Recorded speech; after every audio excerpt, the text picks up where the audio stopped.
Ilang sandali pa ay payapa na siyang nakalubog sa bathtub.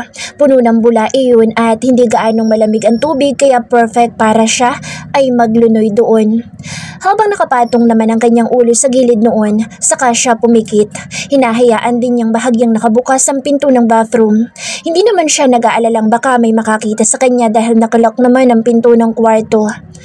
Humihimig pa siya ng awitin habang nakapikit. Isa sa awitin ni Sarah G kaya talagang todo birit pa siya. Ayaw kasi niyang tahimik lang. Pakiramdam niya ay concert queen siya kapag nasa bathroom dahil feeling niya doon gumaganda ang kanyang boses.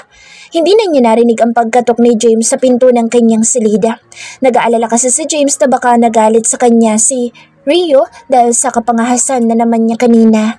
Kaya balak sana niyang mag-sorry dito. Pero ang tagal niyang kumakatok hindi pa rin ito sumasagot kaya nag-aalala na siya. Kinuha niya ang susi ng silid nito kaya malaya siyang nakapasok. Ngunit kunot-noo siyang napadahan-dahan sa paglalakad dahil narinig niyang may kumakanta.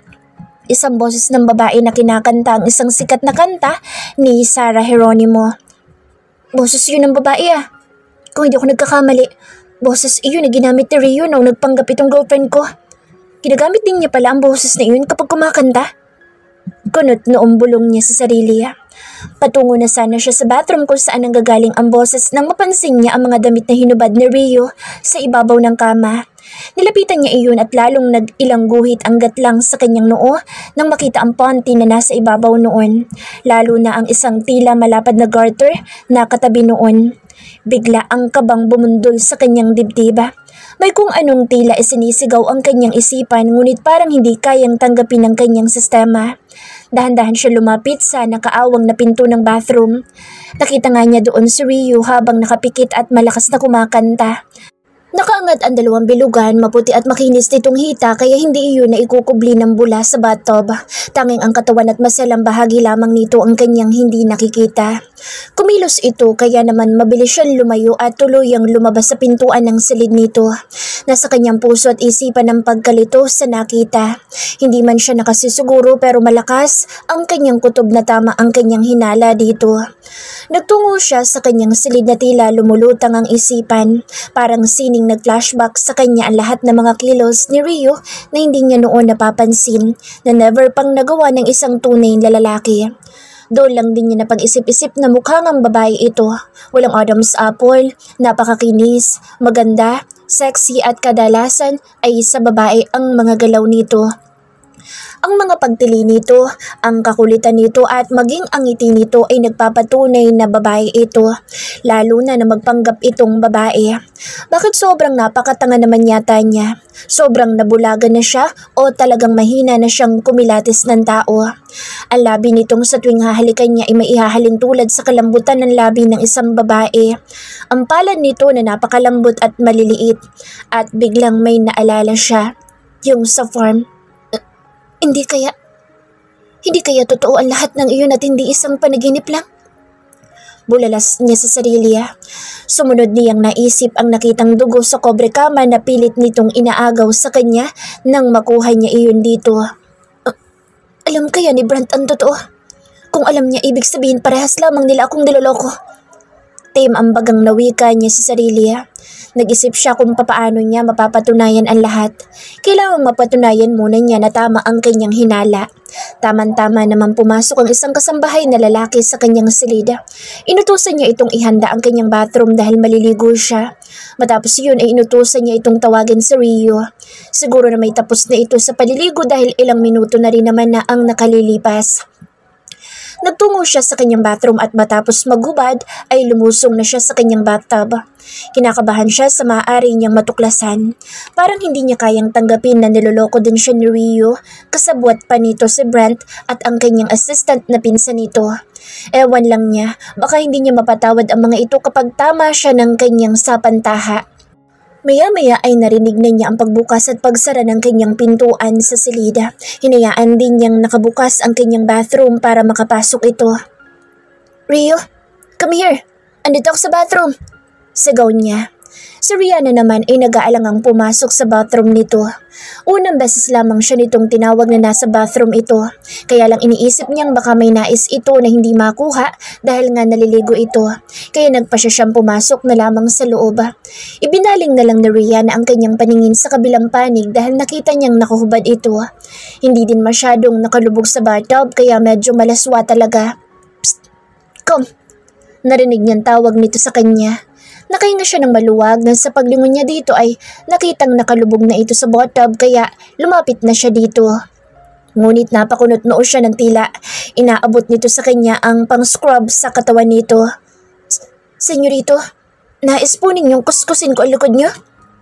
Kanda utal na tanong ni Rihanna. Lahat na yata ng parte ng kanyang katawan ay nangangatog. Patay na, paano pa siya makakalusot kung ganitong ipagagawa nito sa kanya? Sa tingin mo kaya kung maabot ang likod ko? Seryosong wika nito habang nakatitig sa kanyang mata. Galit din ang aura ng mukha nito. Pasensya na po, senyorito. Pero hindi ko po magagawa iyan. Wika niya sabay talikod. Ngunit sa kanyang pagkagulat bigla siyang hininal ito kaya paupo siyang nahulog sa bathtub nito. At sumakto pang animoy nakakandong siya dito. Cotton ang kanyang suot na short kaya ramdam niya ang kaumbukan nito dahil naupan niya. Bastos! Manyak! Sigaw niya. Hindi niya napigilang ibulalas. Natigil lang siya nang mapansing titig sa kanya ang kanyang senyorito. Babae ka ano? Mahina ngunit mariing tanong nito. Mas bumangis ang aura ng mukha nito. Medyo nakaramdam siya ng takot para sa kanyang sarili. Agad na pinanlamigan siya ng buong katawan. Gusto niyang sumagot ngunit tila may kung anong nakabara sa kanyang lalamunan. Gusto niyang tumakbo palayo ngunit tila walang lakas ang kanyang mga tuhod para tumayo. Hindi po, senyorito. Lalaki po ako. Nagawa niyang sumagot kahit kanda bulol-bulol ang kanyang pagkakasabi. Magubad ka, sarap ko ngayon din. Galit na utos nito. Huh? Bulalas niya, tila lalong nanigas ang kanyang katawan. Ngunit bago pa man siya makagalaw, mabilis nitong hinaklit ang kanyang polo at nadamay ang malapad na garter na nagkukubli sa kanyang dalawang umbok na may katamtamang laki. Napaawang ang bibig ng kanyang senyorito nang ganap na masilayan ang nakatago doon. Napansin niyang sunod-sunod ang paglunok nito ng laway habang titig na titig sa nakahantad niyang dibdib. Kasunod ang pait na sandali lamang na nanatili sa mga mata nitong nakatitig sa kanya at agad na napalitan iyon ng galit at matinding puot para sa kanya. Manloloko! You're fired! Madiim ang anyong wika nito na ikinagulat naman niya. Galit at puot ang naramdaman ni James ng mga sandaling iyon. Nasa kanyang isip na mga sandaling iyon ay ang panloloko ni Rio sa kanya o kung ano man ang tunay nitong pangalan. Halos 2 buwan din siyang niloko nito at siya naman na tanga na tila tuluyan nang nabulag ay hindi man lang nahalata ang pagpapanggap nito bilang babae. Isa pang ikinagagalit niya ay dahil lamang sa pera kaya nagawa nito ang bagay na iyon. Wala itong ipinagkaiba kay Fiona. Parehas lamang ang mga itong pera lamang ang habol sa kanya. Isa pang ikinagagalit niya para siyang tanga na hirap tanggapin yung akala niya ay siya ang bakla kaya ganoon ang nararamdaman niya dito. Hindi biro ang pinagdaanan niyang hirap bago tuluyang matanggap na bakla siya para lamang makapagtapat na siya kay Rio. Napapaisip pa nga siya na baka mapansin siya nito kapag nagpa-transgender siya. Yun pala kaya sinasabi nito na hindi siya bakla dahil hindi naman pala talaga ito lalaki. Kung sinabi lamang siguro nito sa kanya ng maaga at kung ipinagtapat lamang sana nito ang totoo, baka maawa pa siya dito at nabigyan na lamang niya ng trabahong nararapat dito na hindi siya mapeperwisyo. Kaya lang hindi Mas nais pa nitong lokohin siya kasabwat pa ng pinsan nito. Baka nga ang kanyang pinsan na si Brent ay may kinalaman din sa pagpapanggap nito. Biglang sumagi sa isip niya kung gaano ito naging overprotective kay Rio, lalo na kapag napagsasabihan niya ito at lalo na kapag masyado siya at si Carlo na madikit dito. At maging ang mga titig nito kay Rio, mahalatang may lihim na pagtingin din ito dito. Kaya natitiyak niya sa kanyang sarili na totoong may alam talaga ito. Senyorito, patawarin niyo po ako kung nagawa kong magsinungaling sa inyo. Ipagtatapat ko din naman po ang lahat kaya lang hinihintay ko pa pong matapos ang atraso ko sa inyo. Maluhaluhang wika nito. Medyo nangangatal din ang labi nito dahil siguro sa pagkagulat o kay sa takot sa kanya. Nakakross ang kamay nito sa dibdib, marahil para ikubli ang nakahantad nitong dibdib sa kanya. Kanina nang masilayan niya iyon, natigilan siya ng bahagya. Parang nakita na niya ang pares na iyon. Ang bilugan ngunit katamtaman ang laking dibdib nito na may pinkish na dunggot. Naging sunod-sunod pa nga ang kanyang paglunok dahil may kung anong damdamin ang naghari sa kanyang sistema. Pakiramdam niya nag-init ang kanyang buong katawan, ngunit mas nangibabaw pa rin ang galit sa kanyang puso. Ayoko nang marinig pa ang paliwanag mo, Rio, o kung sino ka man. Ang gusto ko umalis ka ngayon din sa harap ko. Mag-impake ka na dahil wala ka ng puwang sa mansyon na ito. Pero senyorito, hayaan niyo po sanang manatili pa ako dito hanggang sa makabayad lamang po ako. Promise po, iwasan ko kayo kung yun pong gusto niya. Umiiyak pa rin itong pakiusap. Hindi mo pa rin talaga maisip kung gaano kalaking dagok sa pagkatao ko ang ginawa mong iyan sa akin, Rio? Hindi mo malang ba naisip na sobrang hirap para sa akin na aminin sa sarili ko na bakla ako kahit ang totoo hindi naman pala dahil hindi ka naman pala tunay na lalaki. Sige na, umalis ka na. Hindi kita kailangan dito at isama mo na rin ang pinsan mo si Robert.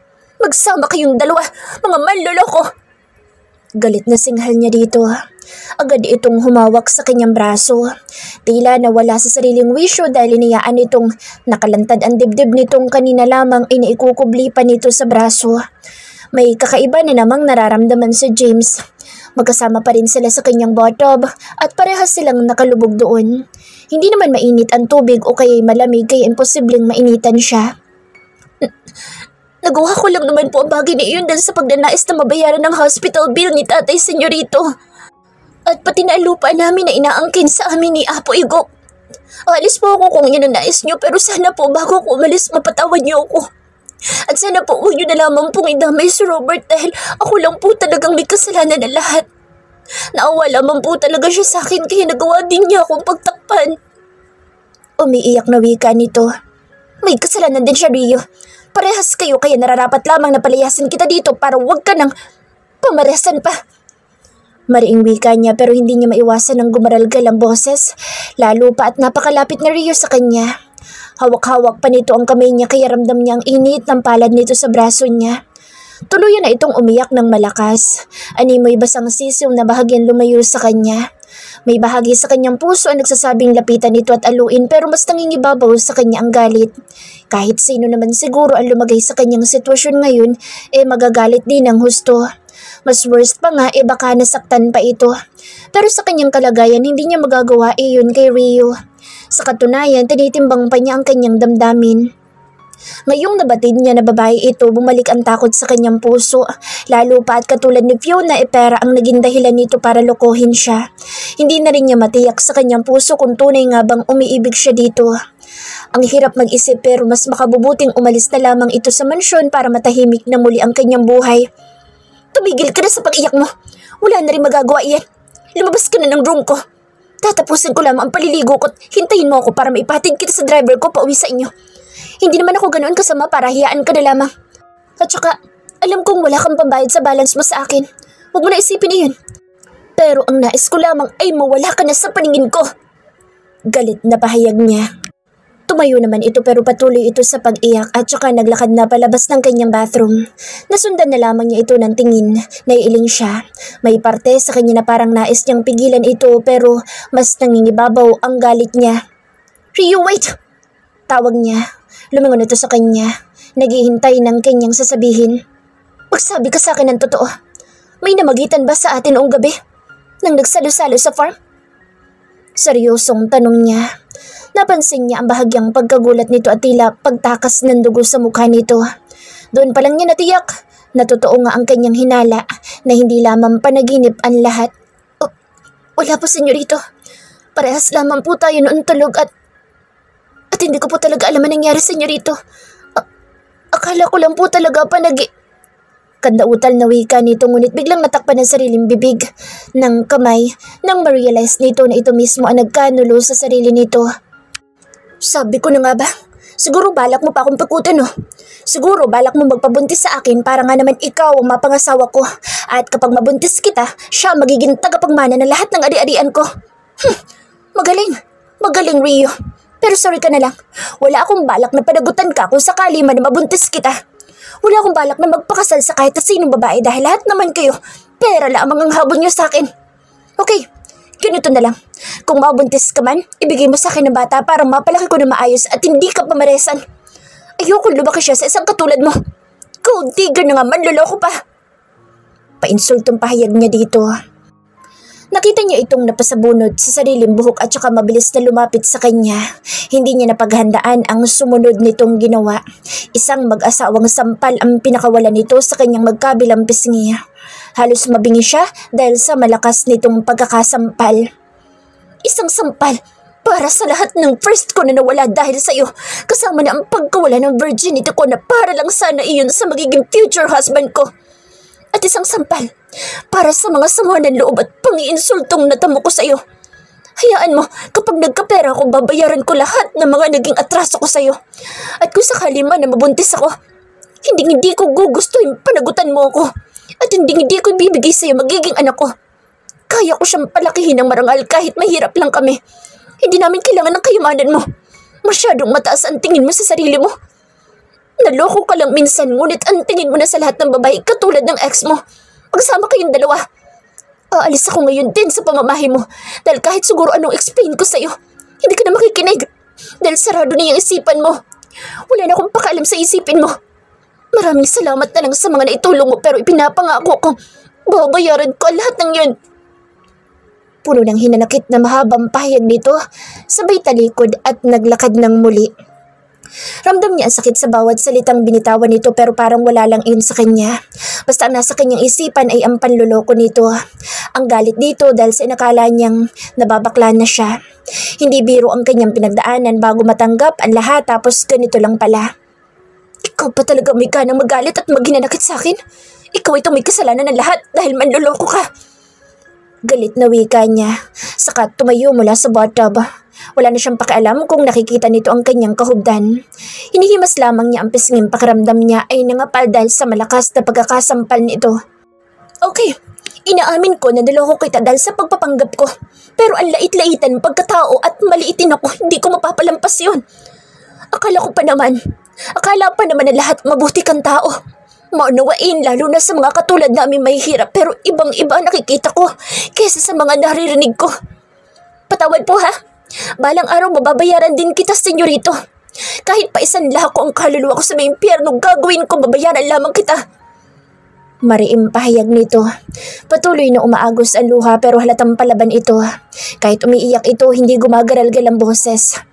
Lalo naman siyang nainis. Parang siya pang pinalalabas nitong masama. Marahas niya itong hinawakan sa baba.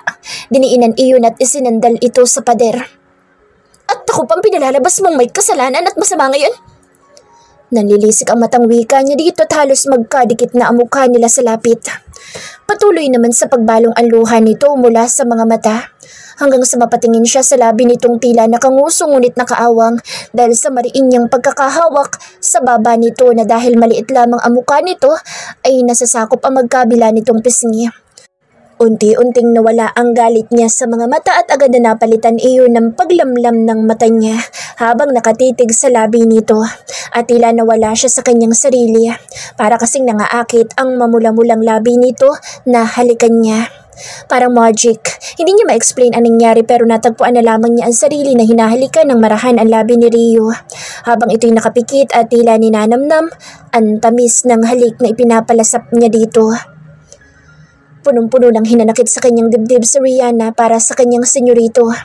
Hindi man lang nito pinakinggan ang kanyang paliwanag pagkus ay pinaratangan siya nito ng kung ano-ano.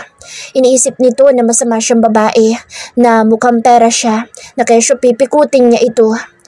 Unang karanasan niya ang namagitan sa kanila na ipagkaloob niya iyon dito kahit pa nga bumalik naman siya sa katinuan dahil mahal niya ito. Hindi dahil sa pera o ano pa mang dahilan, pero hinusgahan agad siya nito. Ang masakit pa, inihalin tulad siya nito sa ex-girlfriend nito. Ang sakit lang sa kanyang part iyon bilang babae. Kung hindi naman niya talaga kailangan ang pera, hindi niya gugustuhin magpanggap. Hindi sana naging ganito ang kinalabasan. Lumalabas pa na nais lamang niya itong pikutin sagutin. Pero para sa kanya, kung sakali man na mabuntis siya, titiyakin niyang hindi nito makikita ang kanilang anak. Parang sukang-suka ito sa kanya nang isipin nito na nais lamang niyang pakasalan siya nito. Samantalang ilang araw pa lang ang nakalilipas nagtatapat ito ng pag-ibig sa kanya. Pero ngayon, puot ang nababanaag niya sa mga mata nito at ganoon din siya. Aminado siyang mali ang ginawa niya pero hindi lang talaga niya matanggap ang lahat ng mga paratang nito. Kaya hindi maampat-ampat ang kanyang luha tapos mukhang sasaktan pa siya nito. Handa niyang tanggapin iyon. Alam naman niyang dahil sa matinding galit kaya nito iyon nagagawa sa kanya. Ngunit hindi niya inaasahan ang sumunod na ginawa nito. Hinalikan siya nito. Hindi halik ng nagpaparusa ngunit halik ng tila nagmamahal na lalaki. Marahan iyon, maingat at tila nilalasap ang tamis ng kanyang labi kaya imbis na magpumiglas, ikusa siyang napapikit at kalaunay tinutugunan niya ang halik nito. Sa una ay marahan, tila tinatansya nito ang kanyang magiging reaksyon hanggang sa ang marahan ay nahalinhinan ng kapusukan. Hindi niya pa nalalasap ang ganito kapangahas na paraan ng paghalik ni James. Ngayon pa lang, kahit nung gabing may namagitan sa kanila, nagugustuhan niya ang paraan ng pagsimsim nito sa labi niya at ganoon din siya. Maya-maya ay napadaing siya nang maramdaman ng mainit na dibdib ni James na tila sinasadya nitong ikiskis sa kanyang nakahantad na dibdib. Maya-maya nga ay pinangko na siya nito at tumungo sa kanyang kama. Wala siyang paki kahit basa silang pareho, basta gusto niyang maging komportable ito habang inaangkin niya. Mahalata ang mabilis na pagkilos niya, sabik na sabik siyang maangkin ito. Gusto niyang maranasang muli ang kaluwalhatian sa piling nito. Sa panaginip niya, natatandaan niya noong sabay nilang naabot ang sukdulan. Gusto niyang marating muli iyon na kasama ito, yung malinaw sa kanya ang lahat. Magulo ang isipan ni Rihanna ngunit isa lamang ang kanyang natitiyak. Naligayahan siya at talagang gusto niyang muling maranasang maangkin ang kanyang mahal. Marahil ito na ang huli nilang pagkikita kaya bakit pa siya tatanggi? Nais niyang maipadama dito na hindi pera ang habol niya dito, na kahit sandali may palasap niya dito ang tunay na nilalaman ng kanyang puso. Mahal na mahal niya ito at babaunin niya ang masayang sandaling kasama ito sa kanyang pag-alis. Kapwa humihingal nang ganap nilang marating ang kasukdulan. Hapo ang katawang dumagaan sa kanyang ibabaw si James. Hinayaan lamang nitong nakabaon pa rin ang sandata nito sa kanya. Siya naman ay naluha dahil sa huling katagang binanggit nito. Sana nga ang I love you baby nitong binanggit ay totoo na lamang. Hindi iyong nadala lamang ito ng sitwasyon o nadala lamang ito ng pangangailangan nito bilang lalaki. Umaasa pa din siya na magkakaayos sila pero batid niyang malabo na iyon. Tama nang hanggang dito na lamang sila. Kesa mas matindi pang sakit ang idulot nito sa kanya. Ayaw na rin niyang umasa na totoo ang lahat ng sinabi nito sa kanya lalo pa at nalaman na nito ang totoo. Marahan niyang pinahid ang luha nang umahon na ito sa kandungan niya at saka walang imik siyang bumangon na mula sa kama. Nagtungo siya sa bathroom nito para kunin ang kanyang supporter na natanggal pati na ang kanyang mga damit. Nandoon ang pag-asang pipigilan siya nito pero hanggang sa may suot niyang muli iyon, wala man lang siyang narinig mula sa kanyang senyorito. At hanggang sa binuksan na lamang niya ang pintuan, wala pa din siyang narinig mula dito. Parang nais na niyang bumunghalit ng iyak pero pinigilan niya ang kanyang sarili.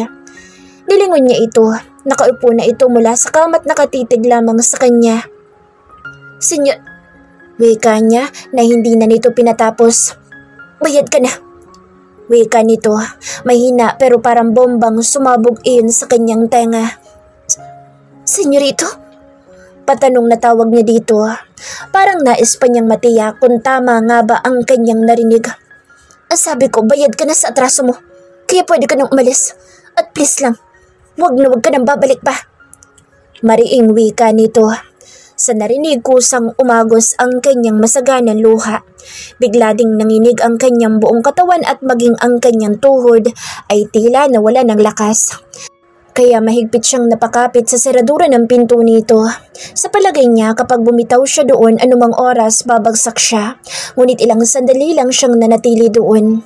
Pinilit pa rin niyang makalayo sa silid nito kahit pa nananlalabo na ang kanyang paningin dahil sa luha. Parang basang sisiw na napahandusay sa kanyang silid na inuukupa si Rihanna. Hindi maampat ang kanyang pag-iyak dahil sa masakit na katotohanang napakababa pala ng tingin ni James sa kanya. Isang masayang sandali mula sa piling nito. Umasa siya kahit na konti na magiging maayos sila pero yun pala ay kabayaran niya iyon para sa pagkakautang niya. Feeling niya isa siyang bayarang babae ngayon. Ganoon na ba talaga siya kasama para dito? Ang sakit, sobrang sakit. Yung tipong parang paulit-ulit siyang sinaksak ng punyal sa kanyang dibdib. Tama lang siguro na umalis na siya sa mansyon na iyon. Tama lang na lumayo na siya sa lugar na ito na minsang nagparanas sa kanya ng kasiyahan at nagparanas din sa kanya ng iba yung sakit mula sa lalaking kanyang lihim na iniibig. Inot-inot siyang tumayo mula sa pagkakalugmok sa sahig. Inayos ang sarili at saka nagbihis. Kinuha niya ang kanyang bag at inayos doon ang lahat ng kanyang gamit. Ang dress na binili sa kanya ni James noong nagpanggap siya bilang girlfriend nito, ang kanyang iniwan pati na ang mga pinamili nito sa kanyang mga damit at sapatos. Pinigilan niya ang muling maluha. Naupo siya sa kama at kinuha ang dress na unang binili sa kanya ni James. Naalala niya ang unang halik na pinalasap nito sa kanya. Ang halik na ilang sandali ding nagpatigil sa pag-inog ng kanyang mundo. Ang halik na kahit kailan ay hindi niya makakalimutan. Muli niyang inilapag ang damit sa kama at bahagyang inilibot ang mga mata sa kabuuan ng silid na kanyang inuukupa. Kahit papaano'y mamimiss din niya ang silid na ito. Pero syempre mas gusto pa rin niya ang kanyang silid kahit pa matigas na ang kanyang papag doon. Mas masarap pa rin matulog sa kanyang kwarto. Maya-maya'y pinasyanan niyang lumabas ng silid. Mabigat ang kanyang kalooban na umalis nang hindi man lang nakakapagpaalam kay Sir Brent niya at syempre kay Tatang. Ngunit ayaw naman niyang maabutan pa ng kanyang senyorito sa paglabas nito. Hindi na niya ito hihintayin pa. Para ano pa? Para makatikim ulit ng pangiinsulto mula dito? Hindi na niya kaya pang saluhin ang kahit na ano pang masasakit na salita na magbumula rito. Palabas na siya ng main door nang marinig niya ang boses ni Brent. Rio, aalis ka? Narinig niyang tanong nito kaya napalingon siya dito. Nagmula ito sa gaming room nito. Marahil ay katatapos lang nitong mag-live. Opo Sir Brent. Matipid na sagot niya. Wait, anong ibig sabihin nito? Bakit may bag ka? Takang tanong nito sa kanya. Kunot pa ang noo nito. Uuwi na po ako sa amin sir. Sagot muli niya. Ha? Pero bakit? Maang natanong nito. Huwag mong sabihin. Pabitin na tanong nito. Ibig sabihin may hinala na itong may alam na ang kanyang boss. Tumango siya na bahagya para ikumpirma ang hinala nito. Pero paano? Sinabi mo ba?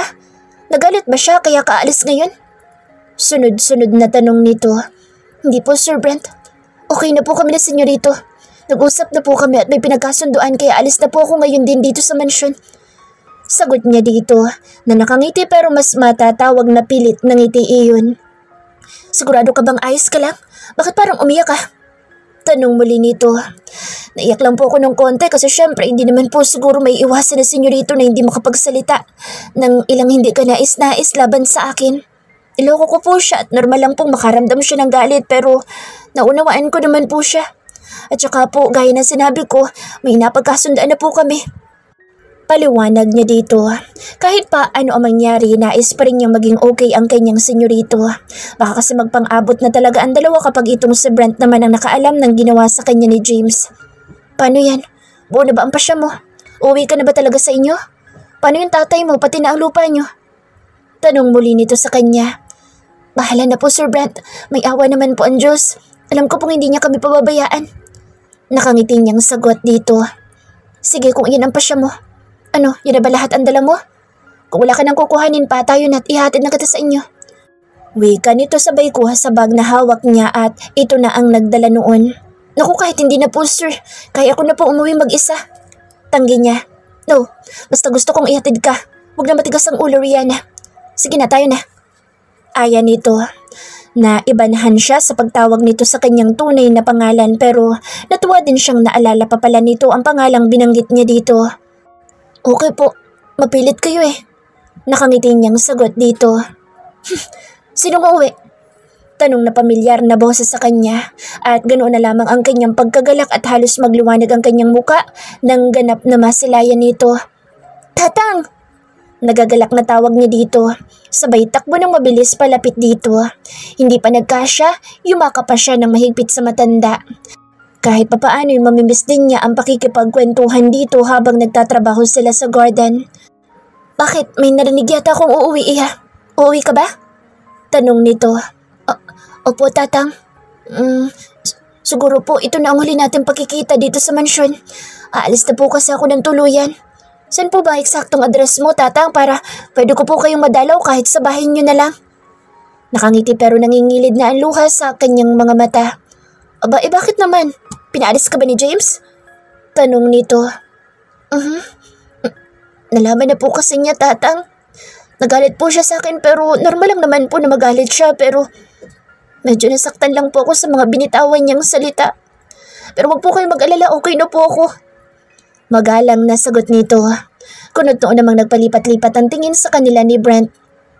Alam mo na po tito, ang totoo? Tila gulat na tanong nito. Oo naman iho. Ewan ko ba dyan sa pinsan mo at nagpapahuli sa pansitan? Ikaw nga, naunahan mo pa siyang malaman. At ako, inatuklasan ko na agad sa unang araw pa lamang ng pagpasok niya. Nakangiti nitong sagot kay Brent.